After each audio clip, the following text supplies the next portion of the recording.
Hello students, we will study about the chapter of companion book, chapter number 6, Plugging the Road.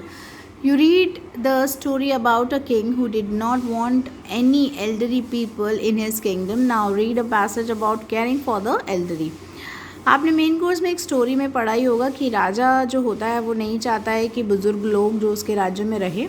और अब हम एक chapter पढ़ेंगे जिसमें बुज़ुर्गों की केयर के बारे में बताया है। So let's start the new chapter, caring for the elderly, यानी कि बुज़ुर्गों के लिए देखभाल। So let's start the new chapter. Physiologists and social workers have begun to study ways to caregiving to improve care the elderly. They have found that all caregivers share a common characteristics. They believe that they are the best person for the job for different reasons. One caregiver said that she had always been close to her mother. Another was the oldest child. Another was the youngest child. Regardless of the reasons, the caregivers all felt that they could do the job better than anyone else. यहाँ पर जो मनोवैज्ञानिक हैं और जो समाज सेवक हैं, उन्होंने जब स्टडी करना शुरू किया जो देखभाल करते हैं उनका, तो जो बुज़ुर्गों की केयर करते हैं उनके ऊपर उन्होंने रिसर्च करना स्टार्ट किया. तो अब वहाँ पर जब उन्होंने ढूंढा तो पाया जो देखभाल करते हैं बहुत ही उन्होंने शेयर किए थे, बहुत ही कॉमन विशेषताएं थी और वो विश्वास करते थे कि ये जो जॉब है सबसे बेस्ट है. तो काफ़ी लोगों के पास जब वो गए तो डिफरेंट अलग अलग जो रीज़न है उनको मिले. एक जो देखभाल करने वाला था वो बोलता है कि वो हमेशा अपनी माँ के पास रहता है, काफ़ी क्लोज़ रहता है. और एक ने कहा कि वो बड़ा बेटा है, एक ने कहा कि वो छोटा बेटा है. और बिना परवाह किए बिना ही वो इस तरह के रीज़न्स दे रहे थे.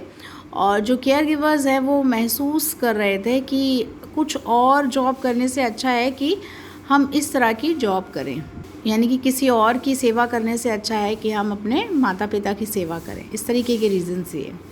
Social workers interviewed caregivers to find out why they took on the responsibilities of caring for an elderly dependent relatives. They discovered three basic reasons. Many caregivers believed that they had an obligation to help their relatives. Some stated that helping others made them feel more useful.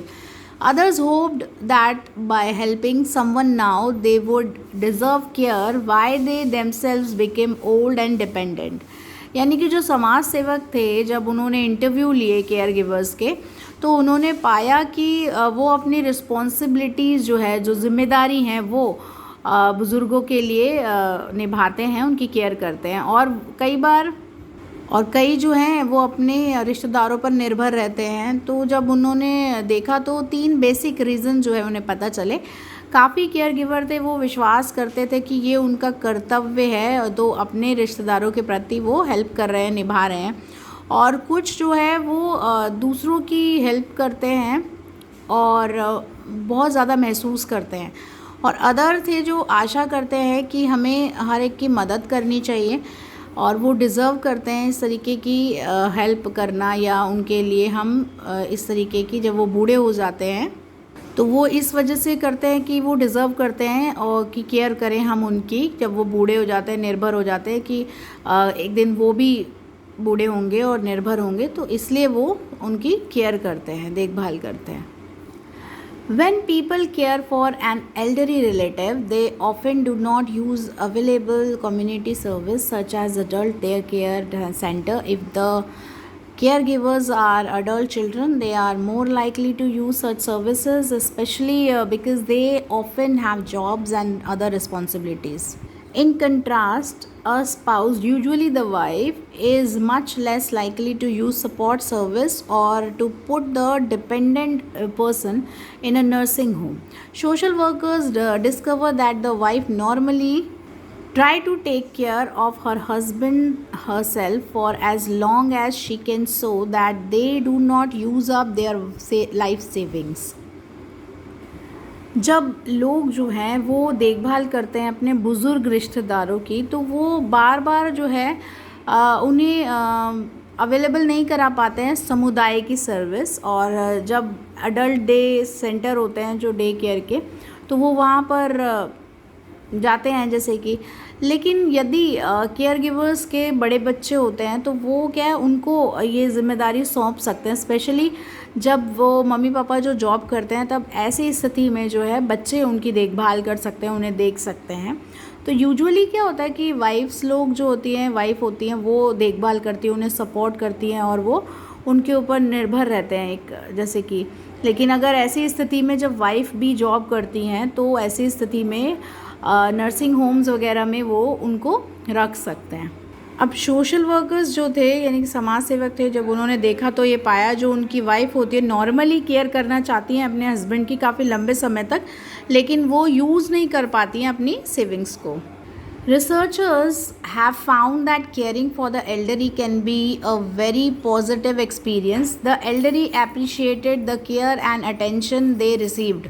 They were affectionate and cooperative. However, even when caregiving is satisfying, it is a hard work. Social workers and experts on aging offers caregivers and potential caregivers help when arranging for the care of an elderly relative. One consideration is to ask parents what they want before they become sick or dependent. Perhaps they prefer going into a nursing home and can select one in advance. On the other hand, they may want to live with their adult children. Caregivers must also learn to be assertive and ask for help from others, especially siblings. Caring for the elderly and being taken care of can be mutually satisfying experience for everyone involved. अब जो researchers थे जिन्होंने study किया था इस case पर, तो जब उन्होंने देखा तो पाया कि जो बुज़ुर्ग लोग थे उनकी केयरिंग में काफ़ी सकारात्मक अनुभव था, और जो बुज़ुर्ग लोग थे काफ़ी अप्रिशिएट करते थे, सराहना करते थे उनकी केयर और उनके जो ध्यान की, वो काफ़ी देखभाल प्राप्त करते थे, उनके द्वारा उनको प्यार मिलता था, काफ़ी सहयोग मिलता था। हालांकि जब केयर गिविंग यानी केयर से जो लोग केयर गिवर्स थे जो उनकी केयर करते थे तो उनसे वो संतुष्ट थे।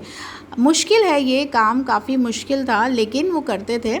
समाज सेवक और एक्सपर्ट्स थे जो वो काफ़ी एज जब ऑफ़र करते थे केयर गिवर्स को, कि जो केयर गिवर्स हैं वो अरेंज करते थे, जैसे उनके लिए हेल्प वगैरह अरेंज करवाते थे कि जो बुज़ुर्ग लोग हैं उनके रिलेटिव्स हैं तो उनको वो अरेंज करवाते थे। तो एक जो है जब उन्होंने पेरेंट्स से पूछा बेकम, जैसे कि अगर वो बीमार पड़ जाते हैं, निर्भर हो जाते हैं, तो ऐसे में क्या करेंगे आप? तो उन्होंने कहा कि शायद हम लोग पहले उनको नर्सिंग होम प्रेफर करवाएंगे और एडवांस में ही हम लोग पहले से ही इस तरीके का ऑप्शन सेलेक्ट करेंगे, और दूसरी तरफ जो है हम जैसे कि चाहेंगे कि उनके साथ में हमारे बड़े जो बच्चे हैं, एडल्ट चिल्ड्रंस हैं, वो रहें और उनकी देखभाल करें। तो उनके साथ में बच्चों को रखेंगे हम लोग, अगर खुद नहीं रह पाएंगे तो नहीं तो खुद भी करेंगे। और जो केयर गिवर्स हैं वो हमेशा उन्होंने सीखा, केयर गिवर्स ने, कि इस तरीके से हम किसी के मतलब हेल्प के लिए भी पूछेंगे, अगर हमें ज़रूरत पड़ेगी तो दूसरों से हेल्प के लिए भी हम पूछेंगे। स्पेशली सबसे पहले जो है सिबलिंग्स से पूछेंगे, यानी कि अपने भाई बहनों से पूछेंगे। उसके बाद जब हम बुज़ुर्गों की केयर करते हैं, ठीक है, और उनको उनकी देखभाल करते हैं, तो एक संतुष्टि भरा जो है अनुभव वो प्राप्त करते हैं, और सभी लोग जो केयर गिवर्स थे वो उसमें पूरी तरह से शामिल रहते हैं। तो लास्ट में जो रिज़ल्ट निकल के आया, जो सोशल वर्कर्स के द्वारा जब ये पाया गया कि जो जितने भी केयर गिवर्स थे वो काफ़ी अच्छे तरीके से बुज़ुर्गों की देखभाल करते हैं और पूरी तरह से उसमें शामिल रहते हैं।